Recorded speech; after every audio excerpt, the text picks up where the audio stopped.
First of all, we will see, do we have separation of powers? The answer is both yes and no. In yes, the question could come, discuss the significance of separation of powers for India's democracy, point out the provisions in the Indian constitution that embody this principle. In no, we could be asked, do you think that Constitution of India does not accept principle of separation of powers? Rather, it is based on the principles of checks and balances explained. And this is an UPSC previous year question asked in 2019. And today we will be answering exactly this question. So in introduction, we will define separation of powers. In body, we will divide it into two parts. First, no strict separation of powers. Here we will explain functional overlaps among different organs of the government. And second heading, system of checks and balances. In conclusion, we will write Supreme Court judgment in Indira Gandhi versus Raj Narayan case. So let's start with the answer. Separation of powers was coined by Montesquieu, an 18th century political philosopher. Means powers and responsibilities are divided among organs of government, legislation, judiciary, and executive, to avoid abuse of power, and that no organ of government command absolute power. So now we will put a heading, no strict separation of powers, functional overlaps, and we will put it in the box. Now first, legislature and judiciary.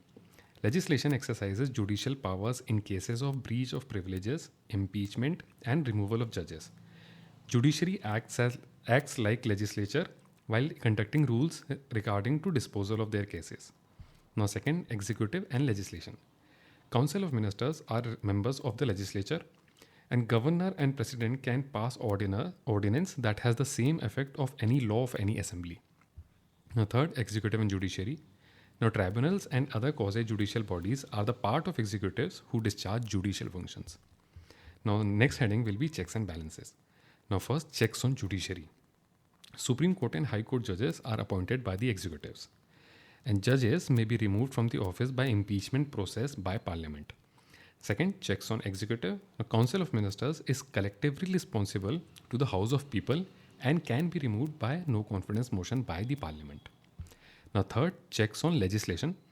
By judicial review powers, judiciary can strike down any law passed by legislation if it contradicts any provision of the constitution.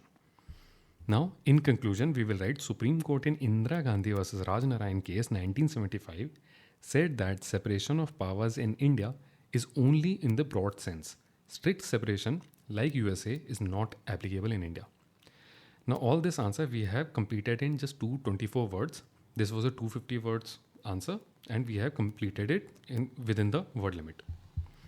Now, in next video, we will see the other question. Discuss the significance of separation of powers for India's democracy. Point out the provisions in Indian Constitution that embody this principle. Thank you.